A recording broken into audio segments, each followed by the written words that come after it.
नमस्कार बंधुवर, कौटिल्य बलरामपुर में आपका हार्दिक स्वागत एवं अभिनंदन है।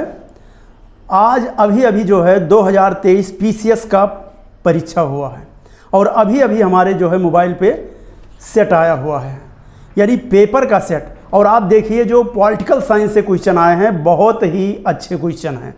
इसमें थोड़ा सा आपको आईक्यू लगाना है और इसको जो है आप चेक करते रहिए। इसमें जो है लगभग 100% आपको सही उत्तर मिलेंगे। चलिए हम क्वेश्चन शुरुआत करते हैं, समय को नहीं गंवाते हुए सिर्फ अपने पॉइंट पे आते हैं। ये सी है आपका, सी सेट जो है सी है। इसमें एक क्वेश्चन आया है कि निम्न दो कथन दिए हुए हैं। नंबर 1, राष्ट्रपति संसद का भाग है। बिल्कुल सही है। संसद के दोनों सदनों द्वारा पारित विधेयक राष्ट्रपति की सहमति के बिना कानून नहीं बन सकता। आप जानते हैं कि लोकसभा, राज्यसभा, ये जब कोई विधेयक होता है और जब पारित करके सदन को भेजते हैं राष्ट्रपति को, और राष्ट्रपति की जब जो है सहमति प्राप्त हो जाती है, मोहर लग जाता है, तभी वो जो है अधिनियम बनता है। यानी राष्ट्रपति की सहमति जरूरी है। ये क्वेश्चन नंबर 4 था। क्वेश्चन नंबर 11 आप आइए, केवल आपको पॉलिटिकल साइंस का। नीचे दिए गए न्यायालय में मौलिक अधिकारों के हनन को रोकने के लिए रिट जारी करने की शक्ति के संदर्भ में दो कथन दिए गए हैं। पहला है, सुप्रीम कोर्ट को यह शक्ति प्रदान की गई है कि वो बंदी, प्रत्यक्षीकरण, प्रतिषेध, परमादेश, अधिकार पिछा, उत्प्रेषण के माध्यम से रिट जारी कर सकता है। दूसरा, संसद को यह अधिकार है कि वो कानून बनाकर किसी अन्य न्यायालय को अपनी आधिकारिक स्थानीय सीमाओं के भीतर उच्चतम न्यायालय के द्वारा दी गई शक्तियों का प्रयोग कर सकता है। यहाँ कहने का मतलब यह है कि पहला बिल्कुल सही है। दूसरे में क्या है कि संसद को यह अधिकार है, यानी कि वो जो है किसी अन्य न्यायालय को हस्तांतरित कर सकता है। लेकिन एक बार ध्यान रखना कि सर्वोच्च न्यायालय के द्वारा उसके हनन ना हो, ये व्यवस्था बिल्कुल बनी रहे। क्वेश्चन नंबर 19 की तरफ हम लोग आते हैं। क्वेश्चन नंबर 19 आपका दिया हुआ है, आर्टिकल दिया हुआ है, यानी अनुच्छेद 324 में निर्वाचन आयोग की व्यवस्था की गई है। निर्वाचन आयोग। अनुच्छेद 315 में लोक सेवा आयोग, अनुच्छेद 315 में लोक सेवा आयोग, अनुच्छेद 280 में वित्त आयोग, अनुच्छेद 280 में वित्त आयोग, और अनुच्छेद 338 में राष्ट्रीय अनुसूचित जाति आयोग के बारे में दिया गया है। तो इससे हमें विश्वास है कि आप इसको जो है सही से मिलान कर लेंगे। यानी निर्वाचन आयोग 324, लोक सेवा आयोग 315, वित्त आयोग 280 और राष्ट्रीय अनुसूचित जाति आयोग, ये जो है अनुच्छेद 338 में दिया गया है। नेक्स्ट क्वेश्चन की तरफ हम लोग चलते हैं। क्वेश्चन नंबर 20 में दिया गया है कि भारत के महान्यायवादी के संदर्भ में कथन में से कौन सा सही है। देखिए, महान्यायवादी जो होगा वो भारत का प्रथम विधि अधिकारी कहलाता है। ऐसे व्यक्ति की नियुक्ति होगी जो उच्चतम न्यायालय के न्यायाधीश बनने की अर्हता रखता हो, नियुक्त होने की योग्यता रखता हो। तो यही विकल्प आपका सही है। इसमें दूसरा दिया हुआ है कि महान्यायवादी को उसके पद से उसी प्रकार हटाया जा सकता है जैसे उच्चतम न्यायालय के न्यायाधीश को। आपको याद होना चाहिए कि ये राष्ट्रपति के प्रसाद पर्यंत रहते हैं, यानी इनको उच्चतम न्यायालय की तरह नहीं हटाया जा सकता। क्वेश्चन नंबर आप 25 पे आ जाइए। क्वेश्चन नंबर 25 है, भारत के एक राज्य में विधान परिषद के गठन के बारे में। यानी विधान परिषद, आप जानते हैं कि विधान परिषद के लिए यानी राज्य की विधानसभा की कुल सदस्य संख्या का 1/3 से अधिक सदस्य नहीं हो सकते हैं। आपको याद होना चाहिए कि 1/3 से अधिक सदस्य नहीं होंगे। जैसे यूपी में यानी आप देखते हैं 403 विधानसभा की सीटें हैं, जबकि विधान परिषद में केवल 100, तो 1/3 से अधिक नहीं हो सकता। ये विकल्प आपका सही है। एक राज्य की विधान परिषद में कम से कम 40 सदस्य अवश्य ही होने चाहिए, यानी न्यूनतम सदस्य संख्या जो है 40 रखा गया है। ये भी विकल्प आपका सही है। नेक्स्ट क्वेश्चन की तरफ हम आते हैं। क्वेश्चन नंबर 28, भारत के उपराष्ट्रपति के निर्वाचन जिसे सर्वोच्च न्यायालय द्वारा शून्य घोषित किया गया है। आप जानते हैं अनुच्छेद 71 में सुप्रीम कोर्ट को ये अधिकार है कि वो राष्ट्रपति उपराष्ट्रपति के निर्वाचन से संबंधित विवाद हो तो उसको निपटारा कर दें। अब इसमें आपको ध्यान देना है, भारत के उपराष्ट्रपति के जो है यानी उनकी घोषणा से पूर्व उसके द्वारा किए गए कार्यविधि मान्य होंगे। यानी जब सुप्रीम कोर्ट ने घोषणा कर दी उससे पहले जो भी कार्यविधि रहा होगा वो मान्य रहेगा। यानी आपको सभी उनकी यानी उसके बाद घोषणा आज सुबह किए, अब उनके घोषणा के बाद यानी 4 बजे घोषणा करते हैं दिन में, तो 4 बजे से पहले जितने उनके द्वारा कार्य किए गए हैं वो सभी मान्य रहेंगे और उसके बाद जो कार्य करेंगे वो मान्य नहीं रहेंगे। यानी घोषणा से पूर्व उनके कार्य जो है वो मान्य रहेंगे। तो क्वेश्चन नंबर आते हम 34 यानी 28 हो गया, अब 34 पे आपका देना है, ध्यान देना है। 34 पे कहा गया है निम्नलिखित घटनाओं पर विचार कीजिए। पहला है प्रारूप समिति की नियुक्ति, यानी प्रारूप समिति। प्रारूप समिति का गठन भीमराव अंबेडकर के स्थान में 29 अगस्त 1947 को की गई। 29 अगस्त 1947, ये आपको बिल्कुल याद रखना है। दूसरा है भारतीय संविधान को अंगीकृत अधिनियमित, यानी भारत का संविधान अंगीकृत अधिनियमित और आत्मर्पित 26 नवंबर 1949 को किया गया। जैसे आप प्रस्तावना में पढ़ते हैं कि हम भारत के लोग संपूर्ण प्रभुत्व संपन्न समाजवादी डैश डैश करके आज 26 नवंबर 1949 मिति मार्ग शुक्ला सप्तमी सन 2006 विक्रमी को अंगीकृत अधिनियमित और आत्मर्पित करते हैं। तो ये आपको याद रखना है। क्वेश्चन नंबर इसी का जो है पूछा गया है कि भारत का संविधान कब लागू हुआ, तो 26 जनवरी 1950 को भारत का संविधान लागू किया गया।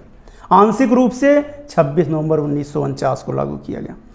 नेक्स्ट है संविधान सभा की प्रथम बैठक। आप जानते हैं 9 दिसंबर 1946 को संविधान सभा की पहली बैठक हुई, जिसका जो है उद्घाटन सच्चिदानंद सिन्हा ने किया था। तो ये क्वेश्चन आपका हो गया और इसके माध्यम से आप अपना पेपर सॉल्व कर सकते हैं। अब क्वेश्चन नंबर जो है हम आते हैं 49, क्वेश्चन नंबर 49 पे। ये क्वेश्चन आपके एक तरफ से नहीं दिए गए हैं, थोड़ा सा इधर उधर करके दिया गया है। तो क्वेश्चन नंबर आप 49 पे आ जाइए। 49 पे कहा गया है कि पंचायती राज पर अशोक मेहता समिति प्रतिवेदन को प्रमुख सिफारिशों के संदर्भ में। नंबर 1, अशोक मेहता समिति 1977 में उन्होंने क्या किया था, कहा था कि पंचायती राज के 3 स्तरीय व्यवस्था के स्थान पर 2 स्तरीय व्यवस्था होनी चाहिए। ये बिल्कुल सही है, पहला विकल्प। दूसरा है राज्य स्तर के नीचे पर्यवेक्षक हेतु खंड को विकेंद्रीकृत का प्रथम बिंदु माना जाइए। यहाँ ये गलत होगा, राज्य स्तर के नीचे पर्यवेक्षक हेतु खंड को नहीं है, जिला को विकेंद्रीकरण का प्रथम बिंदु मानना चाहिए। जिला को इन्होंने खंड दिया है, आपको जिला याद रखना है। तो इस तरह से आपका ये होगा। तो फर्स्ट बिल्कुल सही है। नेक्स्ट क्वेश्चन की तरफ हम लोग आते हैं 54 में दिया गया है भाग। अक्सर हम पढ़ाते रहते हैं कि छेनी मोनी सरपरा पाजस 1 से 11 26 12 व्यास 13 सरस 14 और निवी भाई मिसाना। ये आपके भाग को याद करने के लिए सबसे संक्षिप्त तरीका है। यहाँ दिया गया है कि भाषा किस भाग में है, तो भाग 17 में भाषा दिया गया है। संघ राज क्षेत्र ये भाग 8 में दिया गया है, यानी केंद्र शासित प्रदेश आपके जो है भाग 8 में। अनुसूचित और जनजातीय क्षेत्र के बारे में भाग 10 में यानी जो है दिया गया है। अधिकरण जो है ये आपका गलत विकल्प इसमें दिया गया है, डी 54 का। ये होना चाहिए 14 का, ये यहाँ पे 11 दे दिए गए हैं, यही विकल्प आपका गलत है। तो 54 के बाद आ जाइए क्वेश्चन नंबर 55। पंचायतों के समस्त चुनाव का संचालन कौन करता है। जब भी जो है चुनाव होता है राज्य स्तर पर पंचायतों का, तो जिस तरह केंद्र में यानी निर्वाचन आयोग होता है, उसी तरह राज्य निर्वाचन आयोग होता है। तो राज्य निर्वाचन आयोग यानी समस्त चुनाव का संचालन करता है राज्य निर्वाचन आयोग। रूल रेगुलेशन हमारी विधानसभा बनाएगी, लेकिन इसका जो है चुनाव कराने का दायित्व राज्य निर्वाचन आयोग को होगा। 55 नंबर। इसके बाद आ जाओ सीधे 61 नंबर क्वेश्चन पे। क्वेश्चन नंबर 61 है, संसद के संयुक्त बैठक के संदर्भ में। पहला विकल्प, अनुच्छेद कुछ दशाओं में संसद के दोनों सदनों की संयुक्त बैठक का प्रावधान है। यानी अनुच्छेद 108 में कहा गया है कि साधारण विधेयक से संबंधित लोकसभा और राज्यसभा में यदि गतिरोध है तो राष्ट्रपति संयुक्त अधिवेशन आहूत करता है, यानी बुलाता है, जिसकी अध्यक्षता लोकसभा अध्यक्ष करता है। ये दोनों विकल्प सही है आपके। क्वेश्चन नंबर आ जाइए 78। क्वेश्चन नंबर 78 में दिया गया है क्वेश्चन नंबर, भारतीय संविधान ने प्रारंभ में किस अवधि के लिए सभी सरकारी उद्देश्यों हेतु अंग्रेजी भाषा में उपयोग के लिए कहा था? ये आपका 15 ईयर्स होगा, ये भी आपका हो गया। क्वेश्चन नंबर 81, क्वेश्चन नंबर 81 इसमें दिया गया है, यानी लोकसभा की पहली महिला अध्यक्ष। तो लोकसभा की प्रथम महिला अध्यक्ष जो बनी थी वो मीरा कुमार। आपको याद होना चाहिए 2009 से 2014 तक मीरा कुमार का कार्यकाल रहा है लोकसभा के अध्यक्ष के रूप में। यानी क्वेश्चन नंबर 90 पे आप आइए।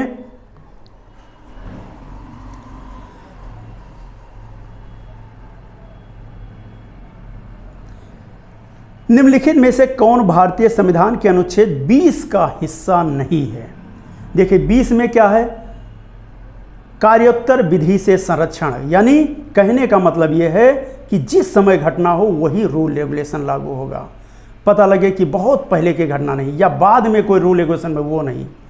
दूसरा, दोहरे दंड से संरक्षण, यानी यहाँ पे जो है एक अपराध के लिए एक ही बार दंडित किया जाएगा विभागीय कार्यवाही को छोड़कर। तीसरा, अपने विरुद्ध गवाही देने के लिए बाध्य नहीं किया जा सकता है। तो यही 3 आपके सही हैं। पहला दोहरे दंड से संरक्षण, कार्योत्तर विधि से संरक्षण, अपने विरुद्ध गवाही देने के लिए बाध्य नहीं किया जाएगा। शेष जो है वो आपका गलत है, यानी यातना के विरुद्ध निषेध। ये क्वेश्चन नंबर आ जाइए 92 में दिया गया है कि 120 सदस्यों किस अधिनियम के द्वारा चैम्बर ऑफ प्रिंसेस यानी नरेंद्र मंडल की व्यवस्था की गई थी? तो 1919 के अधिनियम जो 2 वर्ष बाद, अपनी जो है एक्ट बनने के 2 वर्ष बाद लागू हुई थी 1921 में, उसमें 120 सदस्यों वाले चैम्बर नरेंद्र मंडल या चैम्बर ऑफ प्रिंसेस को की जो है स्थापना की गई थी। तो क्वेश्चन नंबर 92 हो गया। 92 के बाद आप आ जाइए क्वेश्चन नंबर 94, यानी क्वेश्चन नंबर जो है 94, किसी राज्य की सीमा बदलने की सिफारिश राष्ट्रपति संसद को देता है। ये बिल्कुल सही है, और इसके द्वारा राष्ट्रपति संबंधित राज्य के विधानमंडल द्वारा उस प्रस्ताव पर विचार एक खास अवधि के भीतर प्राप्त करते हैं। यानी राष्ट्रपति को यह अधिकार है कि वो विधानमंडल को कुछ समय अपना दे दे, उसके अंदर वो अपने विचार व्यक्त करे राज्य विधानमंडल, उसको मानना न मानना ये जो है उसका कारण है। यानी राष्ट्रपति को उस राज्य विधानमंडल के प्रस्ताव को मानना अनिवार्य नहीं है। यानी यहाँ पे ये आपके दोनों विकल्प सही हैं और व्याख्या भी करते हैं। तो क्वेश्चन 94 हो गया, और 97 पे आ जाइए। क्वेश्चन नंबर 97, संघ वित्त आयोग के संदर्भ में निम्नलिखित में से क्या सही है? पहला, वित्त आयोग में एक अध्यक्ष और 4 सदस्य होते हैं। यहाँ पे 6 सदस्य लिख दिए, इसलिए कोई गलत है। दूसरा क्या है ये अपना प्रतिवेदन नीति आयोग को प्रस्तुत करता है। ये अपना प्रतिवेदन जो है नीति आयोग को प्रतिवेदित नहीं करता है। ये अपना जो प्रतिवेदन है वो राष्ट्रपति के माध्यम से संसद में रखा जाता है। तो यहाँ दोनों गलत है, यानी यहाँ पे जो है आपके ये दोनों गलत है, यानी दोनों जो है ये सही नहीं है। ये आपको ध्यान रखना कि इसमें एक अध्यक्ष और 4 सदस्य होते हैं, एक अध्यक्ष और 4 सदस्य होते हैं, ये भी आपका याद होना चाहिए। तो क्वेश्चन नंबर 97, इसमें ना तो पहला सही है ना दूसरा सही है। क्वेश्चन नंबर 100, इसमें दिया गया है कि नीति निर्देशक तत्व और मूल कर्तव्य दोनों में क्या जो है कॉमन है। तो पर्यावरण संरक्षण, यानी ये जो है दोनों में आया है। वैसे अनुच्छेद 45 में शिक्षा के संबंध में, लेकिन वो 6 से कम वर्ष के लिए, यानी जो है कहा गया है सेफ्टी एंड सिक्योरिटी, और इसमें अभिभावक का कहा गया है नीति उसमें मूल कर्तव्य में। तो यहाँ पे पर्यावरण संरक्षण ये आपका बिल्कुल सही है। क्वेश्चन नंबर 123, क्वेश्चन नंबर 123 में कहा गया है निम्नलिखित कथनों में ग्राम सभा के संबंध में कौन सा सत्य नहीं है। देखिए इसमें कहा गया है इसके कार्यों और शक्ति ग्राम स्तर पर उसी प्रकार है जैसे राज्य व्यवस्थापिका के राज्य स्तर पर होते हैं, यानी ये शक्तियां जो है राज्य व्यवस्थापिका के राज्य स्तर पर होते हैं, ये है। दूसरा इसमें दिया गया है कि इसके शक्तियों का निर्धारण केंद्रीय सरकार के द्वारा होता है। अब ये बताना कि कौन सत्य नहीं, तो इसके शक्तियों का निर्धारण राज्य विधानमंडल द्वारा किया जाता है। यहाँ दिया है केंद्र सरकार, तो बी आपका गलत है, यानी यहाँ पे केंद्र सरकार ना होके राज्य सरकार होता तो ये सही हो जाता। क्वेश्चन नंबर आ जाए 129,